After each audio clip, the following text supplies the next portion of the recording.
बिल्कुल नहीं लगा। मैं तुम्हें भूतनाथ ही कहूंगी। उम्र में तुमसे छोटी हूँ, मगर रिश्ते में बड़ी। तुम मुझे छोटी बहू कह सकते हो।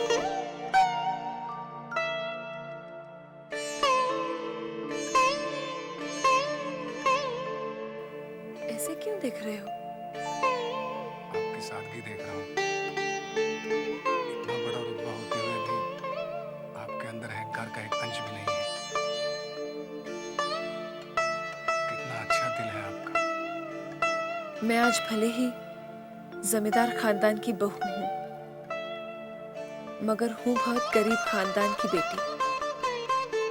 छोटी बहू, आपने मुझे किस लिए बुलाया है? ये मैं बाद में बताती हूँ, पहले नाश्ता कर लो। तुम ब्राह्मण हो, मेरे हाथ का खाने में संकोच तो नहीं करोगे? आप मुझे शर्मिंदा कर रही हैं। चिंता, कहता है जमाना मुझको कदमों की धूल, और तुम्हें है हमारी मोहब्बत कबूल। कहता है जमाना मुझको, कहता है जमाना मुझको कदमों की धूल, तुम्हें है हमारी मोहब्बत कबूल। हाय, तुम्हें है हमारी मोहब्बत कबूल।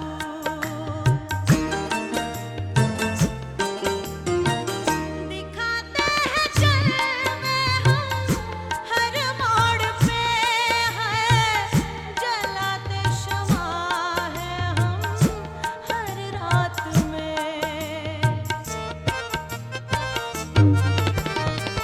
दिखाते हैं जलवे हम हर मोड़ पे, जलाते शमा है हम हर रात में। जिया हर किसी ने मोहब्बत की भूल, जिया हर किसी ने मोहब्बत की भूल, तुम्हें है हमारी राजा मोहब्बत कबूल। हाय, तुम्हें है हमारी मोहब्बत कबूल।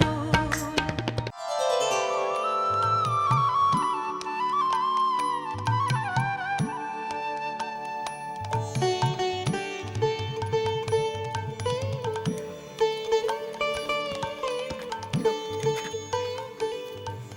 पान खाओ। जी नहीं। अब छोटी बहू रानी इतने अपनेपन से बोल रही है तो खा लो। खा लो। जी। चिंता, तू जा, काम होगा तो मैं बुलवा लूंगी।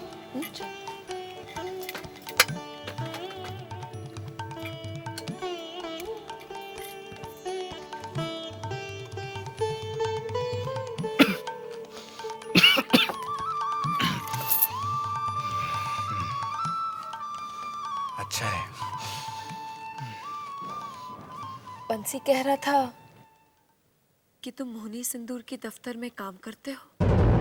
जी हाँ, कहीं और अच्छी नौकरी मिल जाएगी तो छोड़ दूंगा। मेरा कहने का ये मतलब नहीं था। मैं तुमसे मोहनी सिंदूर के बारे में जानना चाहती थी कि मोहनी सिंदूर का असर होता भी है कि नहीं। जी, सुविने बाबू ने तो मुझे यही बताया था कि माँ काली की कृपा है मोहिनी सिंदूर पर। मैंने पंचांग में मोहनी सिंदूर का विज्ञापन पढ़ा था, मैंने उसे संभाल के रखा है। जब तुम्हारे बारे में पता चला तो सोचा कि क्यों ना तुमसे ही सच्चाई का पता चल जाए। जी, और उनकी बेटी जबा, वो तो मोहिनी सिंदूर की बहुत ही तारीफ कर रही थी। कह रही थी कि मोहिनी सिंदूर से बहुतों को फायदा पहुंचा है, बिजली सी तेजी है वगैरह वगैरह। बहुत ज्यादा बोलती है वो। मैं कुछ बोलने जाता हूँ तो फट से रोक देती है। बड़ी तेज और चंचल है, लेकिन दिल की बड़ी अच्छी है।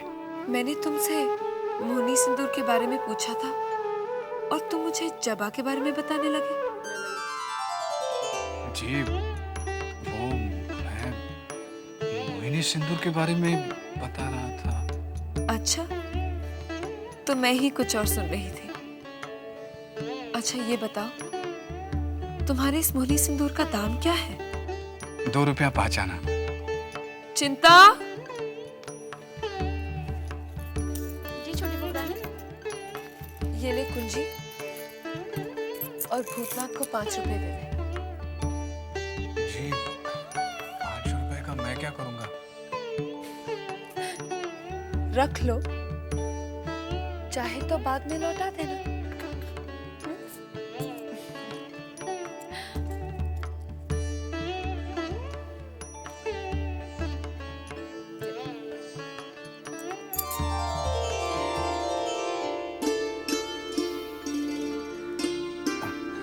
मैं चलूं?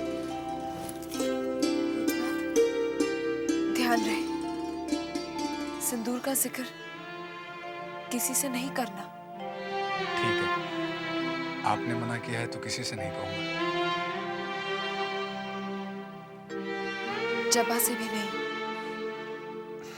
जी नहीं, चलता हूँ। प्रणाम।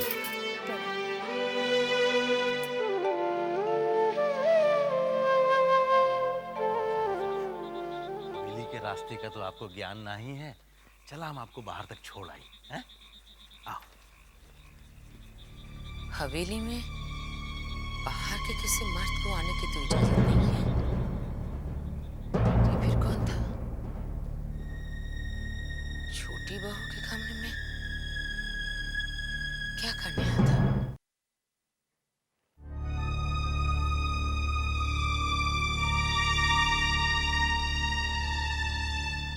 भाई साहब, कहाँ गए थे आप? जी वो मैं जीजा जी, जिस बात को कहने में जुबान लड़खड़ा जाए उसमें अक्सर आदमी भी लड़खड़ा जाता है। लेकिन समझदार वही है जो लड़खड़ाने के बाद भी संभल जाए।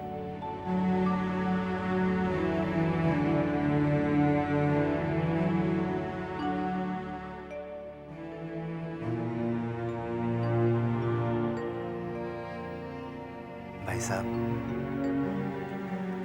यहां मैंने आपको अपनी जिम्मेदारी पे रखा है। मेरी मान मर्यादा को ठेस मत पहुंचाना।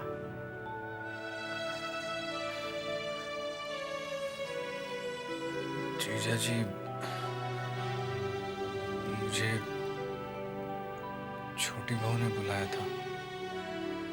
देखिए भाई साहब, अब ये अच्छा हो या बुरा ये तो मैं नहीं जानता।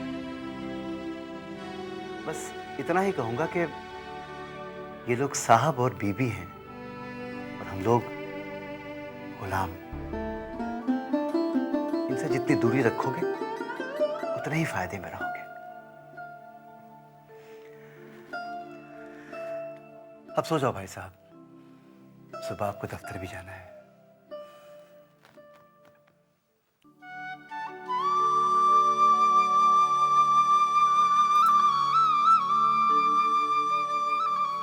चिंता, जी छोटी बहू रानी।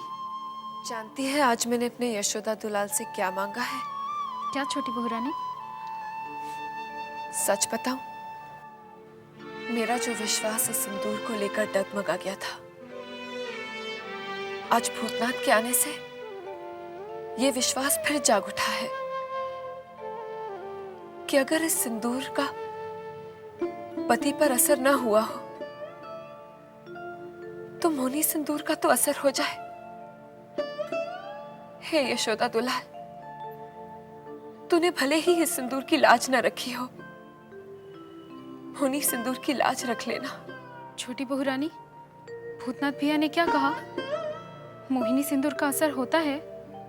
पता नहीं क्यों भूतनाथ से बात करके और मोहिनी सिंदूर के बारे में जान के मुझे एक हिम्मत सी मिल गई है भूतनाथ के आने से मुझे ऐसे लगा जैसे मेरे अकेलेपन को एक सहारा मिल गया हो। इन जमींदारों के बीच में मेरा कोई अपना, मेरे गांव का जैसे कोई सगा संबंधी आ गया हो। भूतनाथ भैया मुझे भी बहुत अच्छे लगे। उनके चेहरे पर कोई छल कपट नहीं, भोलापन और मासूमियत झलकती है। तूने ठीक कहा, जो आदमी दिल का अच्छा होता है वो पहली मुलाकात में ही अच्छा लगने लगता है। आज मैंने एक प्रण लिया है कैसा प्रण छोटी बहू रानी? कि जब तक मैं मोहिनी सिंदूर नहीं लगाऊंगी मैं अन्न नहीं खाऊंगी, और जिस दिन मैं मोहिनी सिंदूर लगाऊंगी उस दिन मैं पूरा उपवास रखूंगी। तो क्या छोटी बहू रानी, अगर भूतनाथ भैया 1-2 दिन में मोहिनी सिंदूर न ला पाए तो आप व्रत से ही रहेंगी? हाँ, अपने पति को पाने के लिए ये तो क्या, मैं कुछ भी कर सकती हूँ।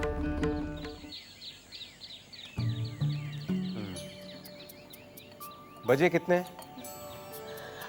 पिताजी, घड़ी में तो 2 बजे लेकिन इनके चेहरे के 12 बज गए। भोजन नहीं किया ना अभी तक? लेकिन बेटी, भोजन में इतनी देर क्यों? आप पिताजी ये ठहरे ब्राह्मण, इनके लिए ब्राह्मण रसोई का इंतजाम करना पड़ेगा ना। तो करो ना। पिताजी वो तो जब आएगा तब आएगा, लेकिन आज का क्या? आप मेरा कहा मानिए, आज के दिन उपवास रख लीजिए। क्यों जबरदस्ती उसको उपवास रखवा रही हो? ठीक है, रसोई में जाकर मैं हांडी चढ़ा देती हूँ, तुम खुद आकर उतार लेना। हंस क्यों रहे हो? आ रहे हो ना? जी आ रहा हूँ। बैठो।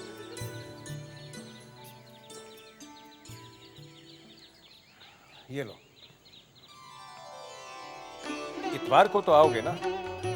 जी हाँ, जबा का जन्मदिन है ना, आने की पूरी कोशिश करूंगा। कोशिश करूंगा मतलब? आना पड़ेगा। जन्मदिन का उत्सव तो होगा ही होगा, साथ ही जबा के विवाह की बात भी पक्की होगी। क्या? जबा का विवाह हो रहा है? हाँ। क्यों? नहीं, मेरा मतलब इतनी जल्दी। भाई, बेटी की जिम्मेदारी से जितनी जल्दी मुक्ति मिल जाए उतना ही अच्छा है। और फिर लड़का भी लायक है, एमए के बाद कानून पढ़ रहा है। बाप का देहांत हो चुका है तो क्या, बाप की जिम्मेदारी भी मैं ही निभाऊंगा। आखिर दामाद भी बेटे जैसा ही तो होता है। और फिर मेरे बाद मेरे कारोबार की जिम्मेदारी भी तो मेरा दामाद और जबा ही संभालेंगे। मैं चलूं? इतने चावल? सिर्फ तुम्हारे लिए। मैं नहीं चाहती कि तुम्हारे पेट में इतनी सी भी जगह रह जाए। बैठो ना। अरे बैठो बैठो। बैठ तो रहा हूं, लेकिन मैं एक बात सोच रहा था। तुम सोच भी लेते हो? नहीं, वो अभी तो कह रहे थे कि सोच लेते हो। जी, मेरा मतलब था कि पिताजी ने इतवार को बुलाया है, लेकिन समय तो बताया ही नहीं। ओहो, ये तो बड़ी चिंता का विषय है। अब क्या करोगे? तो आप बता दीजिए। एक काम करो, तुम समय से पहले आ जाना। ठीक है। समय क्या है?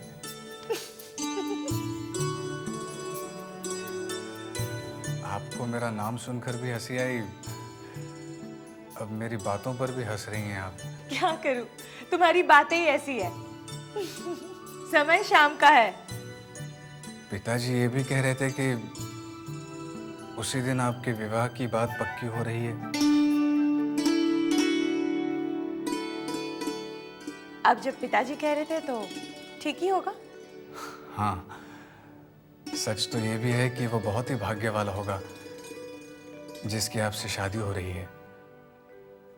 ये तुम दिल से कह रहे हो या मुंह से? लीजिए, दिल में बात आई तभी तो मुंह पर आई। बड़े बुद्धू हो तुम। सच कहा आपने, बुआ भी यही कहती थी। मगर इतनी अम्ल तो है कि मैं कह सकता हूँ कि आप सब लड़कियों से एकदम अलग हैं।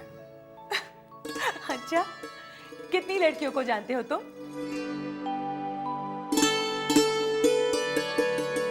अरे तुम तो ऐसे घबरा गए जैसे मैंने तुम्हारी कोई चोरी पकड़ ली हो। एक बात आप मुझे सच सच बताएंगी?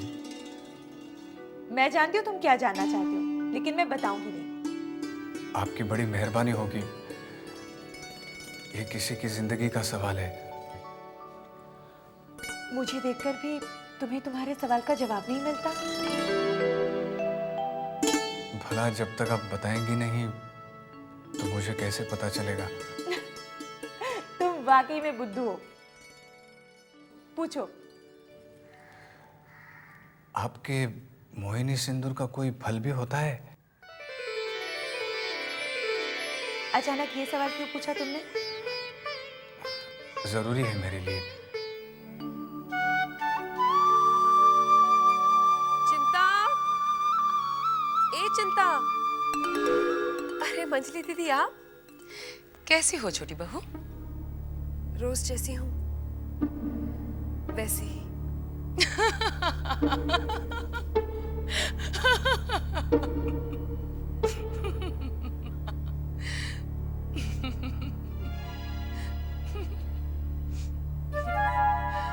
इसमें हंसने वाली क्या बात है दीदी? मैं तेरी बात पे थोड़ी हंस रही हूँ, मैं तो इन हवेली के मर्द पे हंस रही हूँ। मैं समझी नहीं, भला क्यों?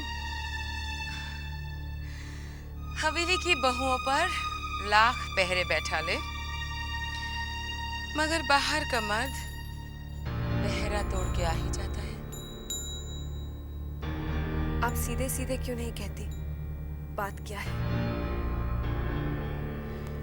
कल तेरे कमरे में बाहर का कौन मर्द आया था री?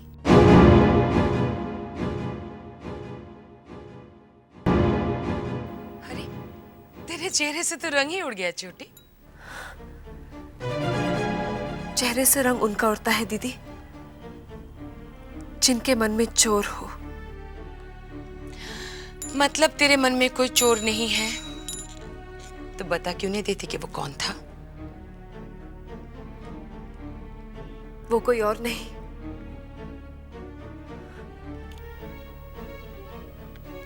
मेरा गुरु भाई था।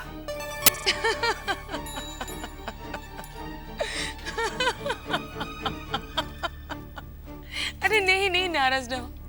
अभी भी मैं तेरी बात पे थोड़ी ना हंसी हूँ, मैं तो इन हवेली के मर्दों पे ही हंस रही हूँ।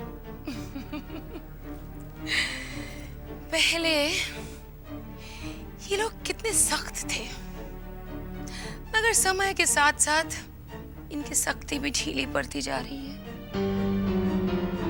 आप कहना क्या चाहते हैं? देखना, पहले इस हवेली के जनान खाने में किसी भी मर्द को आने की इजाजत नहीं थी, मगर अब मेरे पिताजी भी आने लगे, तेरा गुरु भाई भी। अच्छा है, इस बहाने आने जाने वालों से मन तो बहलता रहेगा।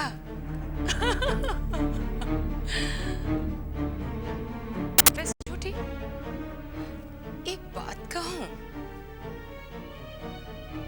तेरा गुरु भाई था बड़ा लजीला।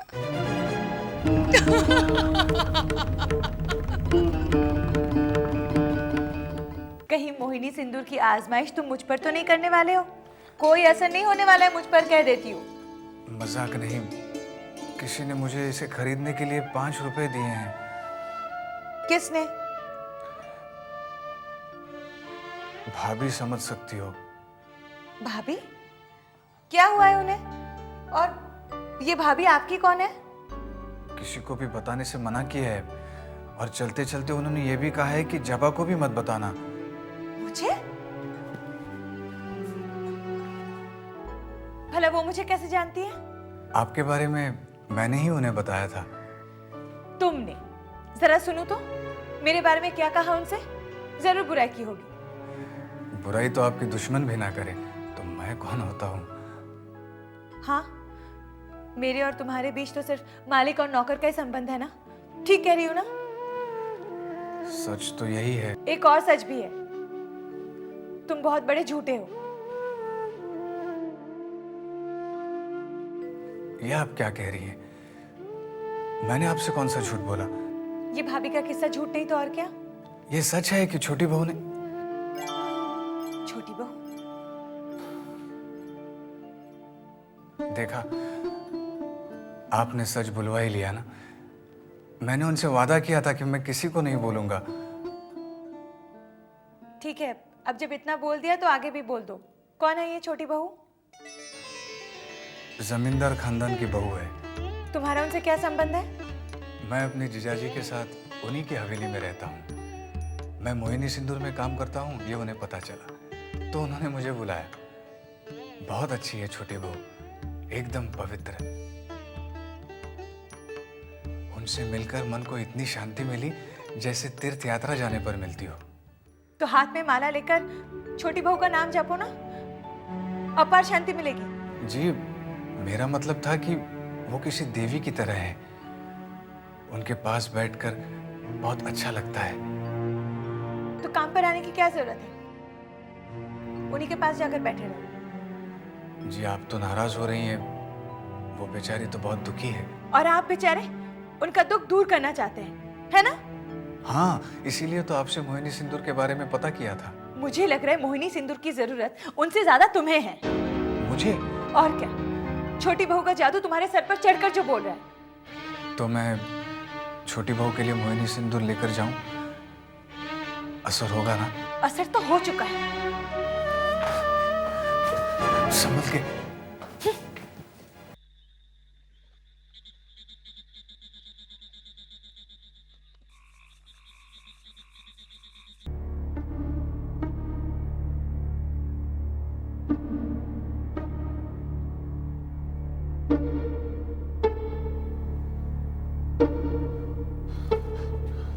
अरे साले साहब, अच्छा हुआ आप आए गए। चला। छोटी बहू रानी। भूतनाथ आ गया तो सिंदूर लाया है। जी छोटी बहू, ये लीजिए। प्रयोग करने की विधि इसमें लिखी हुई है।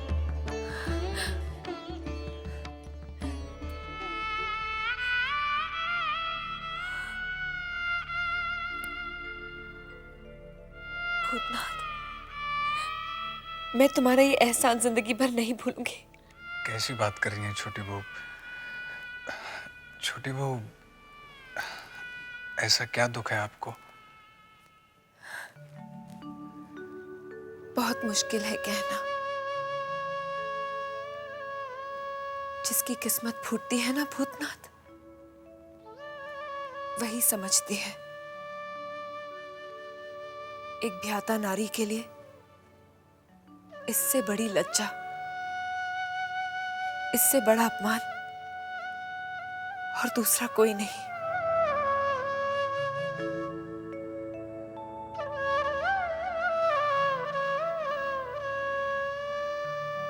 किस्मत से मुझे सब कुछ मिला है। दुर्गा जैसा रूप, देवता जैसे पिता, घर द्वार, दास दासी, मगर असल में धोखा। और खुद को ही धोखा दे रही हूं मैं, इन बेजान खिलौनों के साथ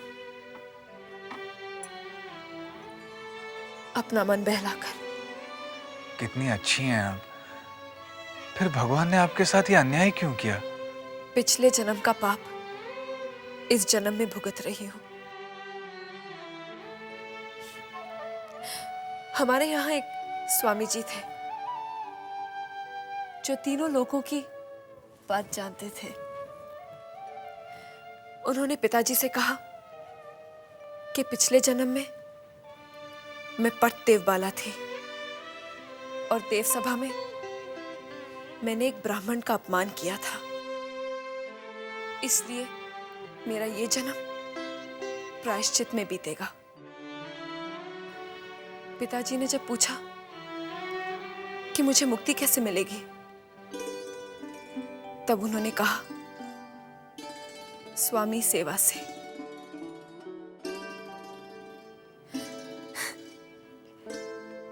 पर स्वामी सेवा तो तब होगी जब मेरे स्वामी मेरे पास होंगे।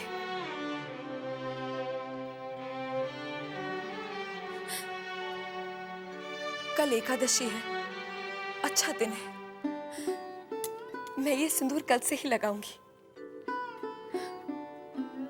सब कुछ अच्छा हो जाएगा ना भूतनाथ? जी छोटी बहू, मुझे मोहिनी सिंदूर पर पूरा विश्वास है। पता नहीं क्यों मेरा मन भी यही कहता है कि इस सिंदूर की ताकत उन्हें मेरे पास ले आएगी। बंसी, जी छोटी बहू रानी। कल दोपहर किसी भी तरह छोटे बाबू को मेरे पास ले आना। छोटे बाबू तो जौन शाम का जाते हैं तो सुबह लौटा थे और दोपहर भर सोवत रहा थे। कोई भी बहाना बना देना बंसी, कह देना कि मैं बीमार हूँ, और हाँ, आज रसोई में कह देना कि मैं खाना नहीं खाऊंगी।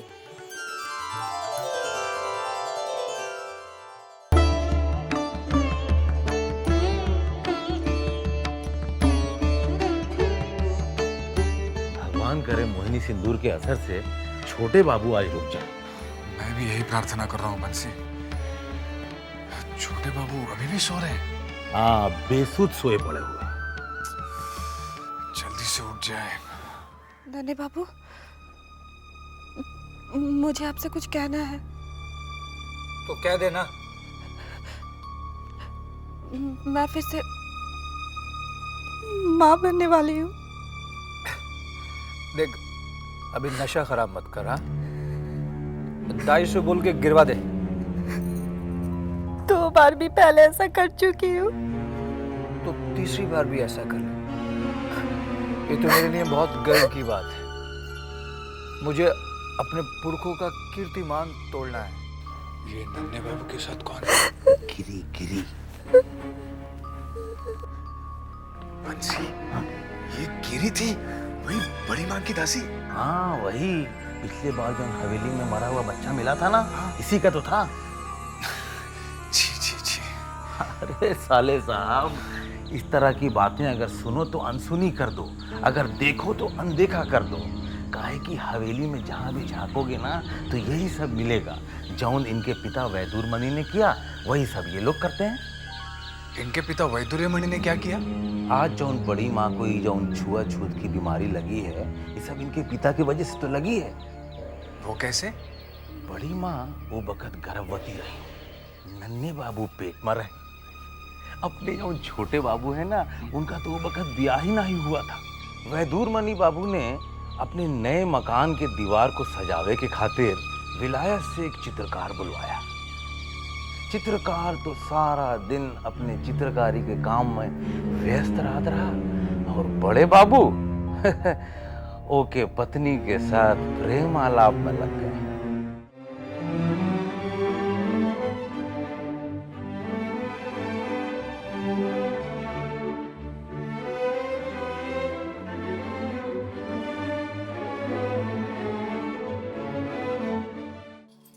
बड़ी बहू रानी, बड़ी बहू रानी, क्या हुआ रे?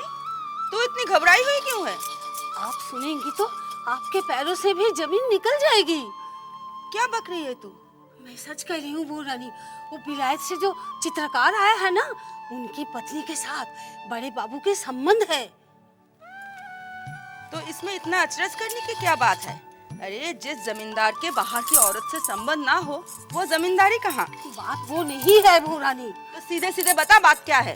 वो औरत गोरी चमड़ी है और वो गाय खाती है। क्या क्या कहा तूने? मलेच्छा है वो, गाय खाने वाली? हे भगवान, अब मैं क्या करूं? छी छी छी छी छी छी छी छी। और बड़े बाबू ने उसे छूने के बाद मुझे भी छुआ। हाय राम, मैं तो अपवित्र हो गई। भगवान मुझे माफ कर दो, अब मैं क्या करूं? अरे तू बैठी बैठी क्या कर रही है? चल जल्दी से पालकी तैयार करवा, मुझे अभी के अभी गंगा स्नान को जाना है। भगवान मुझे माफ कर दो भगवान।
बंसी भैया, का हो रे चिंता?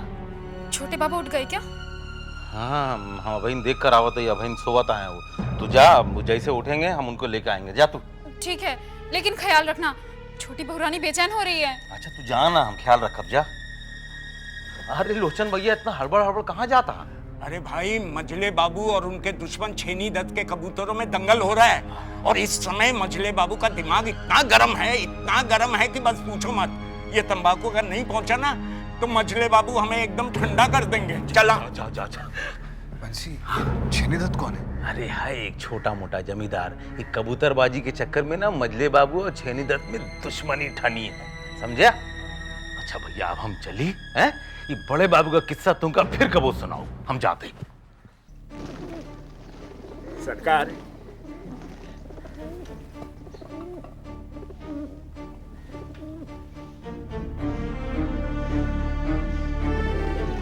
भैरव बाबू जी, ये साला छेनी दत्त डर गया क्या?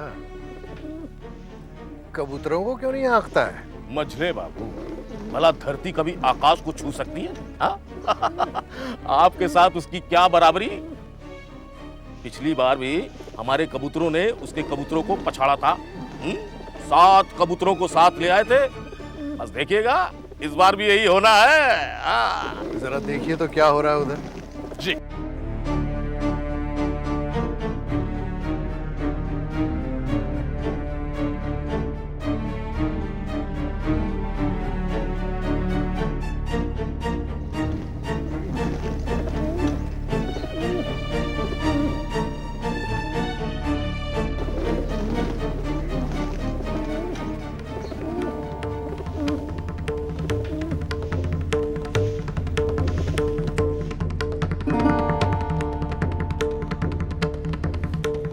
हमें अपनी हार का बदला लेना है।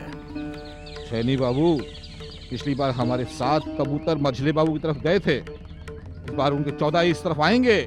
जरा उड़ने तो दीजिए। भैरव बाबू, कबूतर उड़ाओ।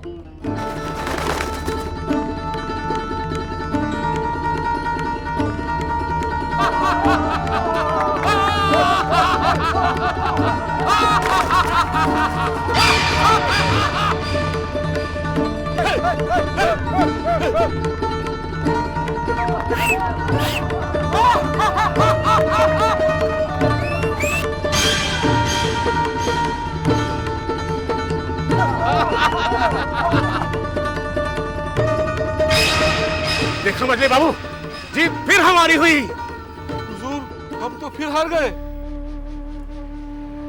मजले बाबू, ये जीत आपको बहुत महंगी पड़ेगी।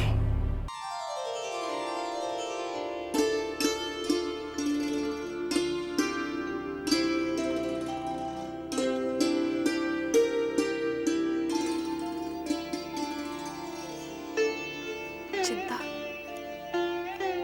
मैं कैसी लग रही हूँ? बहुत सुंदर, बिल्कुल परी की तरह। एक काला टीका लगा देती हूँ आज आपको, कहीं छोटे बाबू की ही नजर न लग जाए। नजर तो तब लगेगी जब वो मेरी तरफ नजर उठा के देखेंगे। उनकी नजरों में तो वो चुन्नी ही बसी हुई है, मेरी तरफ तो वो देखते भी नहीं है। आज आप देख लीजिएगा, छोटे बाबू आएंगे और आपको देखते रह जाएंगे। मेरे यशोदा दुलाल की कृपा से ऐसा ही हो। चिंता, इस मोहनी सिंदूर का असर होगा ना? आपको विश्वास है छोटी बहुरानी? तो असर जरूर होगा। मुझे पूरा विश्वास है। मेरी प्रार्थना है भगवान से, वो आपके विश्वास को तोड़ेगा नहीं। अच्छा, जा और बंसी से कह दे कि जैसे ही छोटे बाबू सोकर उठे उन्हें मेरे पास लेवा लाएं। बंसी भैया बस उनके उठने की ही प्रतीक्षा कर रहे हैं। ठीक है। पता नहीं छोटे बाबू छोटी बहू के साथ कैसा व्यवहार करें। हे भगवान, मैंने छोटी बहू को सिंदूर ले जाकर दिया है, मेरी लाज रखना। हुजूर, छोटी बहू रानी ने आपको याद किया है। क्यों? आज फिर कोई पूजा या व्रत रखा है छोटी बहू ने? नहीं सरकार, वो आपसे मिलना चाहती हैं। कहते ना हमारे पास वक्त नहीं। सरकार दोपहरिया से आपकी प्रतीक्षा कर रही तो है। हम क्या करें भाई, हमारी भी तो कोई प्रतीक्षा कर रही है। सरकार जाते जाते थोड़ी सूरत अगर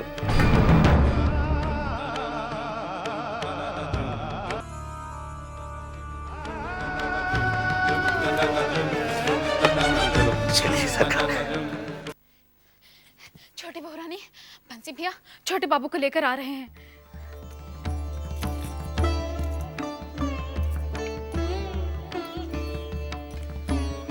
क्या बात है, क्यों बुलाया मुझे? कई दिनों से आपको देखा नहीं था, बहुत इच्छा हो रही थी देखने की, सो बुला लिया। देख लिया, अब हम जाएं? आप हमारी तरफ देखेंगे भी नहीं।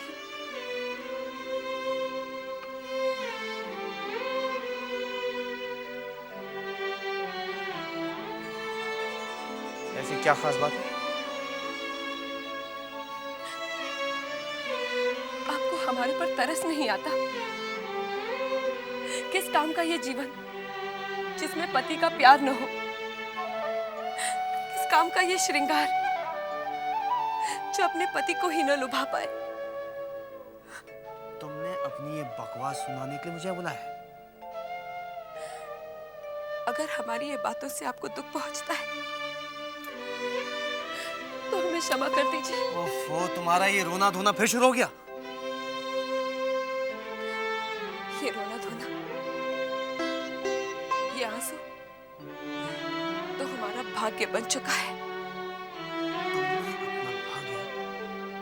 खुद अपने हाथों से बिगाड़ा है, क्या नहीं है तुम्हारे भाग्य में?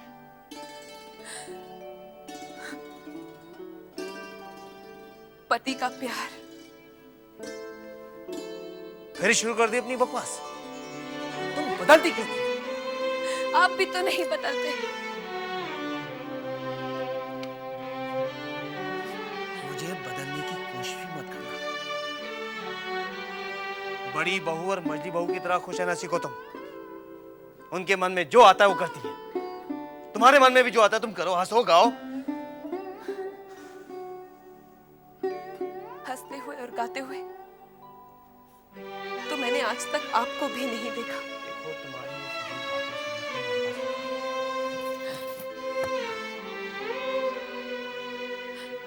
आज अगर आप वहां ना जाएं तो क्या मतलब है? सिर्फ इतना, आज अगर मेरे पास रह जाए। तुम चाहती क्या? तुम्हारा दामन पकड़ के बैठा रहो? तुमने हवेली के मर्दों को समझ क्या रखा? वो इतने निकम्मे हो गए हैं कि वो अपनी बीवी के आंचल के पीछे मुंह छुपा कर बैठे रहेंगे। जो मर्द अपनी बीवी से सीखते हैं उन्हें चुल्लू भर पानी में डुबाना चाहिए।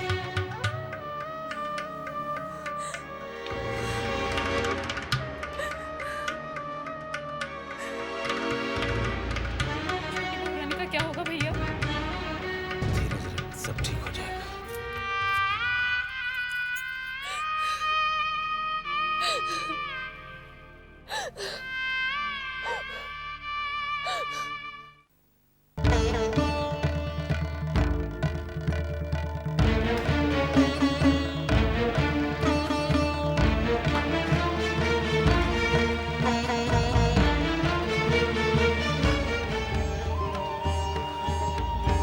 छोटे बाबू बहुत गुस्से में गए, कहीं छोटी बहू से अनबन। अरे साले साहब, आप यहाँ? आपको फौरन बुलाया है। किसने? मास्टर जी ने कहा है कि मेरे साले साहब जहाँ भी हो उन्हें जल्दी भेज दो। आप फौरन चले जाइए, मैं चलता हूँ, मुझे बहुत काम है।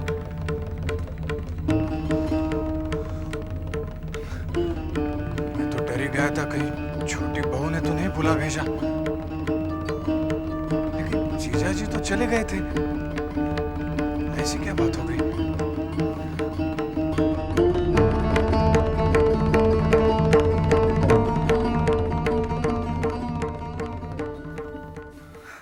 क्या बात है जीजा जी, आप तो चले गए थे, फिर हाँ, मुझे 1 रुपया दीजिए भाई साहब, मेरे पास एक भी पैसा नहीं है। 1 रुपया? 3 रुपए है मेरे पास। मगर जीजा जी, कल ही तो हवेली से आपको तनख्वाह मिली थी ना? हाँ, लेकिन कल मैं वारनागर गया था, आश्रम, अपने गुरु भाइयों के पास। हाँ तो? जब मैं वहां पहुंचा तो मैंने देखा कि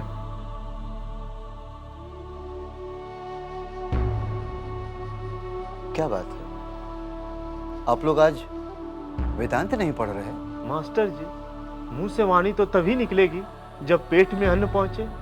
सिर्फ वेदांत पढ़ने से तो पेट नहीं भरने वाला। क्या कह रहे हैं आप लोगों ने भोजन नहीं किया? पैसे होंगे तो भोजन का प्रबंध होगा ना मास्टर जी। 2 दिनों से सिर्फ पानी ही पेट में पहुंचा है, अन्न का एक दाना भी नहीं गया।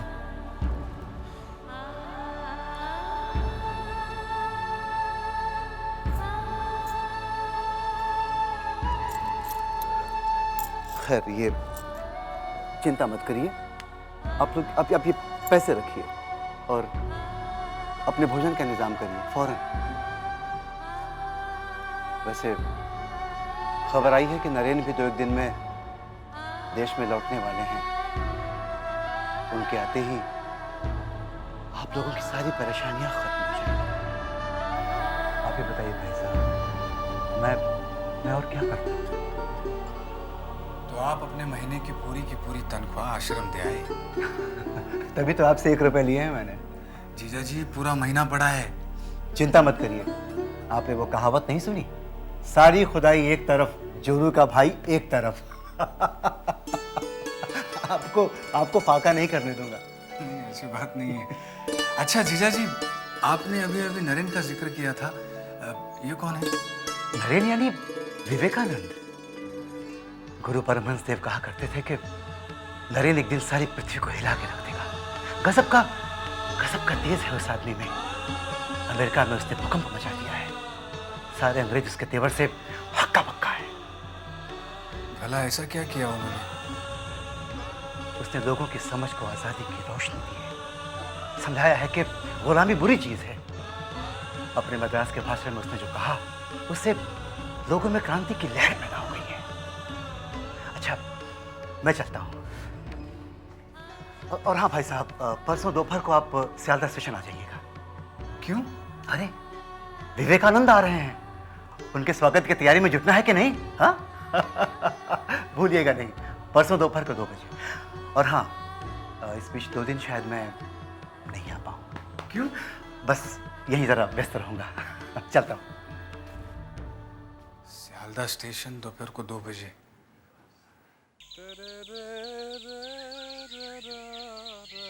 क्या बात है इब्राहिम भैया, आज बग्गी और दिन से ज्यादा सजाई जा रही है। कोई खास जगह जा रहे हैं क्या मजले बाबू? क्यों बंसी भैया, तुम्हें मालूम नहीं है क्या? आज मजले बाबू एक पौधों की नीलामी में जा रहे हैं। अच्छा? और सुना है वहाँ एक खास पौधा चीन से आया हुआ है, जिसे मजले बाबू खरीदने जा रहे हैं। साहब लोगों की शौक भी अजीब होते हैं। जो अजीब ना हो वो साहब ही क्या है। क्या बात है, वाह। वैसे बंसी भैया, शशि दिखाई नहीं दे रहा है। अरे, तुमको पता नहीं है कुछ? नहीं। अरे अरे अरे, उसे तो पारे की बीमारी हो गई है। अरे अल्लाह रहम करे, ये तो छूत की बीमारी है। हाँ भैया, तुम जरा उससे बच के ही रहना। हमको तो बेचारे की बहुत फिक्र है, कहीं नन्हे बाबू उसको नौकरी से निकाल ना दे। अरे अरे अरे, चले भैया हम चले, हमको बहुत काम है। चिंता को तो कौनो बात की चिंता होती नहीं है, सारा काम हमें को करे को पड़ता है। हम चलते हैं।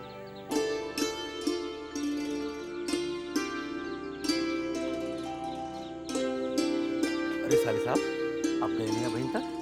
बस जा ही रहा हूँ। कुछ सुने कि नहीं? क्या? अरे मजले बाबू आज जा रहे हैं पौधा लेने जो चीन से आया है। अच्छा? हाँ, और सुना है वहाँ बड़े बड़े अमीर और जमींदार लोग आने वाले हैं। पौधों की बढ़ चढ़ के बोली लगाई जाएगी। कितनी अजीब बात है, किसी के पास पेट भरने को अन्न का दाना नहीं है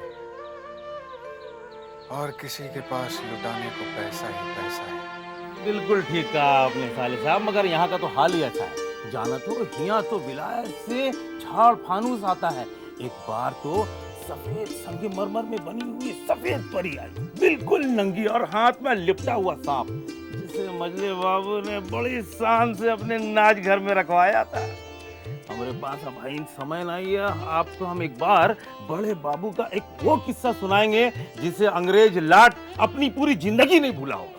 अच्छा हाँ, ऐसा कौन सा किस्सा है बंसी? भाई सुनाओ ना। अभी समय नहीं है साले साहब। आप तो जाना दो कि चिंता को तो कम नो बात की चिंता नहीं है, सारा काम हमें के करे का पड़त है। अब हम जाते ही, मगर एक बात है, जात जात आप मजले बाबू की सवारी देखकर जाओ के शान से सजी है।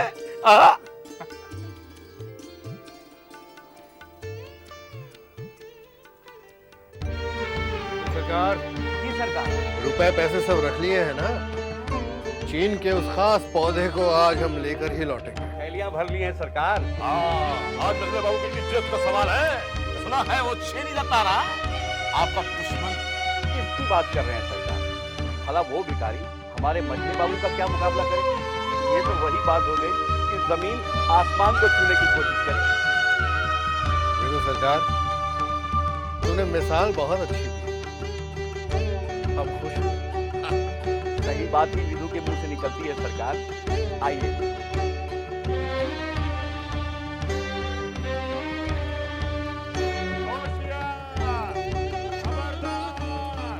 मजले बाबू की पत्नी निकलने वाली है, दूर हट जाओ।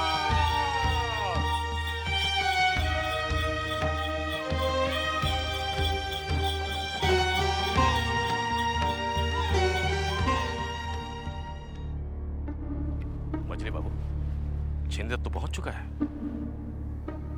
घबराइए नहीं भैरव बाबू, उसने हमसे हमेशा मात ही खाई है।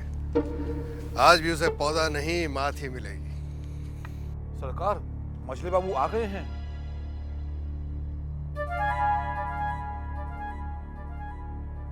कलकत्ते के बड़े बड़े जमींदार और अमीर लोग यहाँ विराजमान हैं। अब हम चीन से आए हुए इस खास पौधे की बोली 50 रुपए से शुरू करते हैं। 50 रुपए, 50 रुपए। आगे बोलिए। 52 रुपए।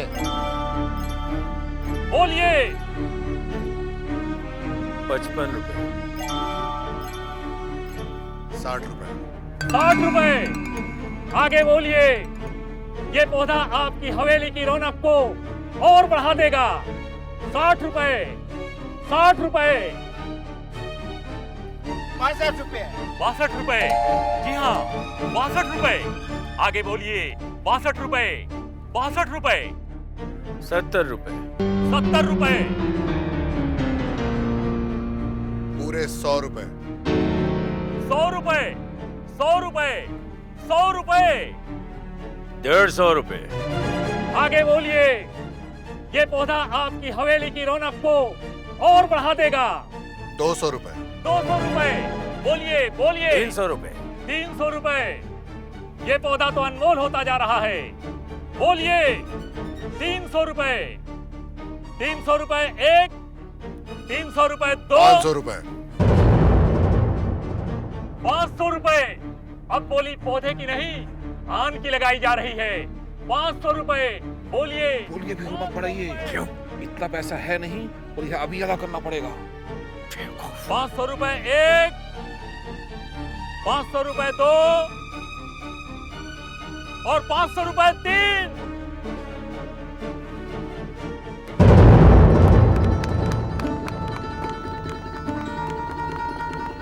मैदान छोड़कर भाग रहा है मजले बाबू। अब श्री हिरणमणि चौधरी जी जीत चुके हैं ये चीनी पौधा। श्री हिरणमणि चौधरी जी यहाँ आकर पौधा ग्रहण कीजिए और इसकी कीमत अदा कीजिए।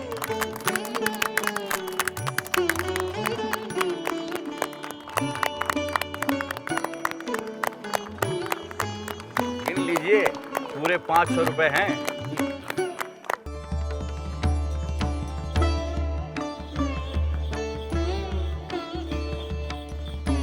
होशियार, खबरदार, मजले बाबू की सवारी आ रही है।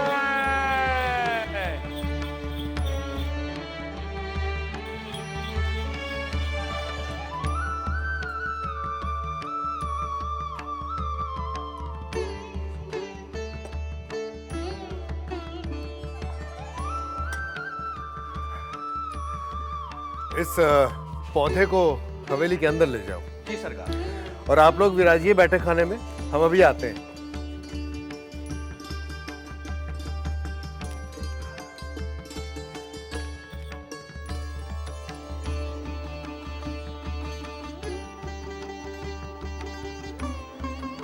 मछली बहू, मछली बहू,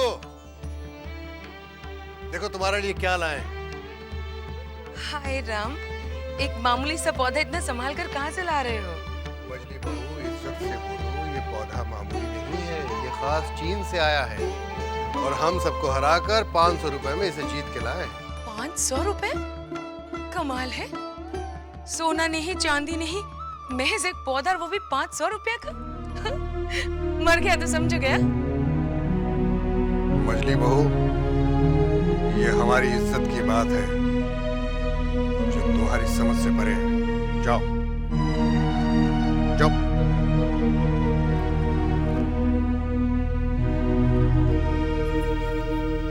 सरकार, आपकी इज्जत पर कभी आज भी आ सकती है भला? शेनी दत्त को पता ही नहीं कि वो बाबूगिरी किसे दिखाने चला था। ऐसा दुम दबाकर भागा कि पलट कर देखा भी नहीं। अरे उसकी ऐसी औकात कहाँ जो हमारे सामने खड़ा रह सके। छोटी बहू रानी, क्या आपको पता चला? किस बात का? यही कि मजले बाबू एक चीन का पौधा लेकर आए हैं। तो इसमें इतना आश्चर्य की क्या बात है? आश्चर्य की बात ये नहीं कि वो पौधा लेकर आए हैं, आश्चर्य की बात तो ये है कि वो पौधा 500 रुपए का खरीद के लेके आए हैं। क्या? 500 रुपए का? हाँ, उस पौधे के लिए बड़े बड़े लोग बड़ी बड़ी बोली लगा रहे थे। मजले बाबू ने सबसे बड़ी बोली लगा के वो पौधा जीत लिया। ऐसा क्या करामाती पौधा है ये?